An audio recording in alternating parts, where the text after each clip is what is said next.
Pernah nggak sih lo mikir soal salah satu hal yang lo pelajari di sekolah, terus lo tiba-tiba kayak sadar aja gitu? Ngapain ya dulu belajar begituan di sekolah? Like, why? Apa sih faedahnya buat hidup gue sekarang? Misalnya nih, tau bercandaan ini nggak? Perang di Ponegoro itu terjadinya pas habis maghrib, 1825 sampai 1830. Nah, coba deh, pelajaran kayak gitu ya, ada faedahnya nggak sih di hidup lo? Pernah nggak lo pas lagi wawancara kerja gitu ya, terus ditanya, Dek, perang di Ponegoro itu kapan ya? Nggak pernah kan? Atau pas lu ngerjain kerjaan lo gitu? Atau pas lu mau ketemu calon mertua? Atau pas lu ngedate sama orang yang baru ketemu di Tinder? Pernah nggak pengetahuan itu ada gunanya di kehidupan sehari-hari? Enggak kan? Terus buat apa anjir? Terus harusnya apa sih yang dipelajari di sekolah? Nah, penasaran? Tenang aja, karena di video ini gue bakal cerita soal manusia yang paling bertanggung jawab soal pendidikan di negara ini. Bapak Pendidikan Indonesia, Suwardi Suryaningrat alias Ki Hajar Dewantara. Dan gue sangat mendorong lo buat nonton video ini sampai habis. Gue janji, di akhir video nanti, lo bakal sadar akan banyak hal keren yang berguna banget buat kehidupan lo ke depannya.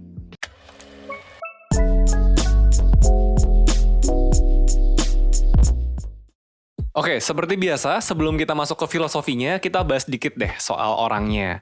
Pertama-tama, gue mau menyampaikan dulu bahwa zaman gue sekolah dulu, gue tuh punya persepsi bahwa Ki Hajar Dewantara itu adalah seorang aki-aki Jawa yang kerjanya belajar ilmu budi pekerti luhur dari nenek moyangnya lalu dijadiin dasar pendidikan. Ya gimana enggak? Nama depannya Ki gitu kan? Terus dia terkenal dengan 3 kalimat bahasa Jawa halus yang selalu disebut sebagai semboyan pendidikan Indonesia. Ingar Sosing Tulodo, Ing Madyo Mangunkarso, dan Tutwuri Handayani. Kurang aki-aki Jawa apa coba persepsi orang soal Ki Hajar Dewantara kalau zaman sekolah kita diajari cuman kayak gitu? Ya nggak? Tapi enggak men. Setelah gue belajar banyak soal tokoh-tokoh di balik kemerdekaan bangsa ini, gue tuh baru tahu bahwa Ki Hajar Dewantara itu tuh jauh banget dari sosok itu. Ki Hajar itu anak bangsa jenius. Pas muda, dia dapat beasiswa buat sekolah di sekolah kedokteran Belanda di Batavia. Lu bayangin ya, orang pribumi di zaman itu bisa sekolah aja syukur. Dia bisa sekolah di sekolah kedokteran. Pinter banget orang itu. Sayangnya, dia nggak cuma pinter, tapi juga berani. Nah, kenapa sayang? Ki Hajar ini di kampus hobinya tuh malah kritik pemerintah Belanda kesana kemari. Sampai akhirnya dia dikeluarin dari kampusnya. Terus habis itu jadi wartawan. Dan makin jadi-jadi dia, nulis yang tajam-tajam soal pemerintah Belanda. Sampai akhirnya dia dibuang ke Belanda sana biar jauh-jauh dari Indonesia dan nggak bikin rusuh di sini. Nah, terus kan ceritanya dibuang nih ke Belanda nih. Tahu nggak apa yang dia lakukan di sana? Dia tuh di sana malah belajar. Nah, zaman sebelum ada internet dulu, yang namanya posisi itu menentukan prestasi. Dan di Belanda itu jelas akses ke buku dan tulisan-tulisan orang pintar dan bijak dari seluruh antero dunia jelas lebih lengkap kan dibandingkan di Indonesia waktu itu. Di sana dia belajar soal riset-riset terbaru di dunia pendidikan, filsafat, psikologi, dan banyak hal lain. Termasuk salah satunya adalah filosofi dan kurikulumnya Maria Montessori yang sampai sekarang masih dipakai di sekolah-sekolah elit di seluruh dunia. Dan hasil pembelajaran dia dengan otak jeniusnya itulah yang kemudian dia rangkum dan bawa pulang ke Indonesia untuk kemudian dijadikan dasar pendidikan ala dia.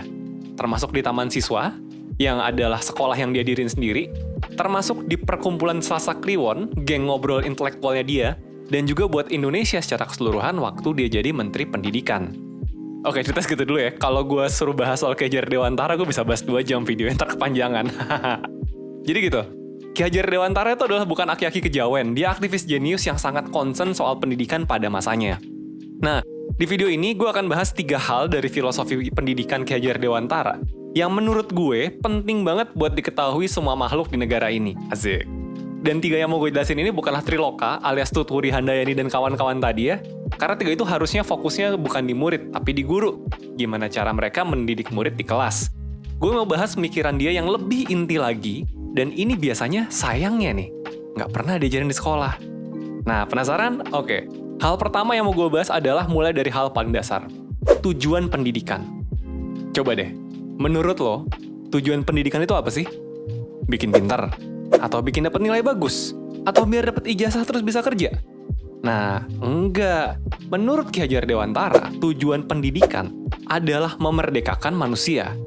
Dan kalau ditanya nih, apa itu manusia merdeka? Menurut Ki Hajar, poinnya tuh ada 2. 1, selamat raganya. 2, bahagia jiwanya. That's all. Selamat dan bahagia. Survive and happy. Dan sebetulnya kalau dipikir-pikir ya, itu kan yang kita cari dalam hidup. Kita tuh cuma pingin kita bisa selamat, kita bisa bahagia. Kalaupun lu bilang nih, enggak, tujuan hidup gue ya akhirat lah. Terus lu berharap apa gitu di akhirat kalau bukan berharap lu selamat dari neraka dan bahagia di surga? Iya kan? Ini adalah sebuah topik yang secara universal diterima sebetulnya. Mulai dari filsafat, agama, sampai ilmu pengetahuan psikologi modern, itu sepakat soal hal ini. Bahwa kita itu nyarinya yaitu keselamatan dan kebahagiaan. Sekarang coba deh, lihat sekitar kita gitu. Kira-kira kebanyakan orang di sekitar kita tahu nggak ya gimana caranya supaya hidupnya bisa selamat dan bahagia? Kayaknya enggak ya. Kenapa coba pada nggak tahu? Ada nggak yang ngajarin? Sekolah ngajarin nggak? Nah, kalau sekolah aja nggak ngajarin, tahu dari mana coba? Padahal, menurut Ki Hajar Dewantara, pendidikan itu ya harusnya memerdekakan manusia, menghasilkan manusia yang selamat dan bahagia.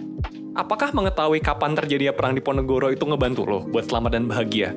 Atau apakah tahu cara melakukan integral trigonometri itu bisa ngebantu lo buat selamat dan bahagia?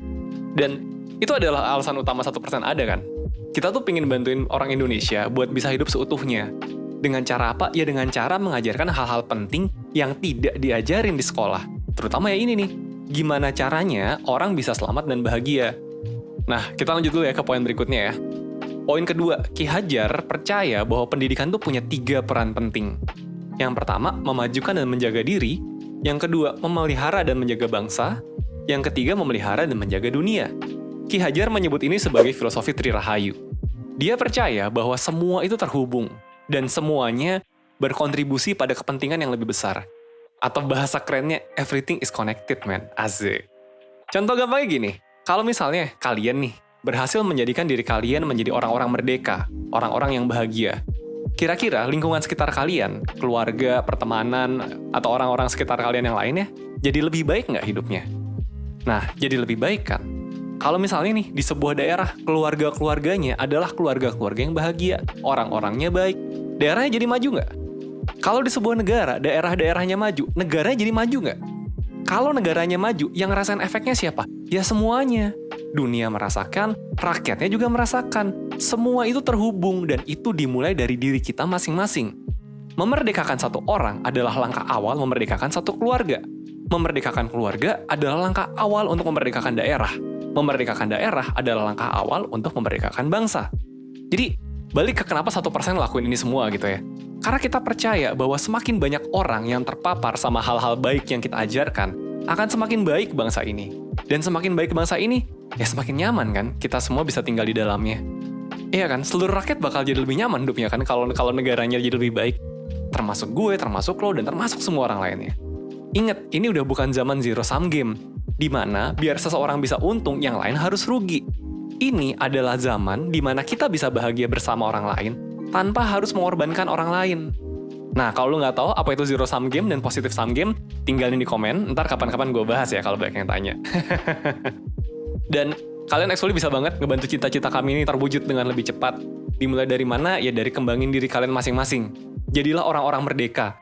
Lalu ajarkan ke orang lain sekitar kalian. Kalau ada yang nanya, gimana caranya sih gue punya masalah ini, gue jadi susah bahagia? Suruh cek 1% di YouTube atau di Instagram. Sebarin konten 1% yang menurut kalian bisa bermanfaat buat orang lain sekitar kalian. Kalau kalian butuh lebih lanjut selain daripada konten YouTube kita, bisa cek layanan kita di 1%.net. Kita punya layanan konsultasi dan webinar, ya bayar sih. Tapi ujung-ujungnya, itu juga kita pakai buat memproduksi konten dan layanan berkualitas buat masyarakat biar ini semua bisa cepat terwujud. Sorry, orasi gue kepanjangan. Ya udah, sorry, gue balik ke topik. Sekarang poin ketiga. Ki Hajar menyebutnya sebagai trikon, alias pendidikan itu harus kontinu, konvergen, dan konsentris. Kontinu artinya berkelanjutan. Apa yang kalian capai hari ini adalah hasil dari apa yang kalian pelajari dari masa lalu kalian. Sejak lahir sampai kemarin. Dan besok nih, hari ini akan menjadi masa lalu udah buat kalian kan? Belajar itu terus-menerus panjang hidup. Selalu ada cara lain buat menjadi lebih baik daripada hari ini. Nggak perlu banyak-banyak kok. Kita percaya bahwa menjadi lebih baik 1% aja setiap harinya, hasilnya udah luar biasa buat hidup. Kemudian konvergen. Artinya ilmu itu harus dari berbagai sumber. Ambillah ilmu dari luar zona nyaman kalian. Karena kalau di situ-situ aja, ya kalian jadinya stagnan. Tambah terus pengetahuan kalian. Ki Hajar sendiri memodelkan pendidikannya banyak mengambil konsep-konsep ahli pendidikan luar gitu. Kayak Montessori, Froebel, atau Rabindranath Tagore. Nah, Tapi nih, meskipun dia juga mendorong kita buat belajar dari luar, ada prinsip terakhir yaitu konsentris. Belajar dari luar tuh boleh, harus malah. Tapi jangan lupa, disesuaikan juga dengan identitas dan konteks yang ada di hidup kita masing-masing. Ki Hajar sendiri nih, meskipun udah banyak ambil dari luar ya, terus habis itu bisa bikin filosofi keren gitu, oh kita harusnya gini-gini segala macem gitu. Tapi kan waktu itu kita masih dijajah, awal-awal merdeka juga negaranya masih ambyar. Nah, prakteknya disesuaikan sama konteks Indonesia di zaman itu. Contohnya nih, kayak misalkan, dia menggunakan istilah memerdekakan manusia gitu, buat membungkus konsep soal kebahagiaan. Kenapa sih dia pakai kata memerdekakan manusia? Ya karena itulah kebutuhan orang Indonesia saat itu. Merdeka aja dulu gitu. Termasuk juga nih semua konsep keren ini, kan nggak bisa langsung diimplementasiin ya di Indonesia yang masih ambyar saat itu. Karena emang belum siap aja waktu itu kan buat bahas hal-hal filosofis kayak gini di sekolah. Nah, masalahnya nih, sudah 1 abad berlalu, sekarang sudah zaman internet. Tapi kok ya belum terlaksana juga gitu di zaman sekarang, tanya kenapa? By the way, gue tuh bukan bilang bahwa belajar teori termodinamika itu nggak penting ya. Tapi ada hal yang lebih penting dan esensial buat hidup kita sebagai manusia, tapi nggak dibahas di sekolah. Oke, sorry banget gue harus cut di sini karena video udah kepanjangan. Jadi pesan gue ingat ada 3 ya. Pertama, jangan lupa belajar caranya bahagia. Yang kedua, ketika kita ngembangin diri kita, lingkungan sekitar kita juga akan membaik. Dan itu akan membuat hidup kita jadi lebih baik lagi. Yang ketiga, belajarlah terus seumur hidup, ambillah dari berbagai sumber, tapi sesuaikan dengan konteks kehidupan kita. Ya udah, sekian dulu dari gue Rizky dari 1%. Bye!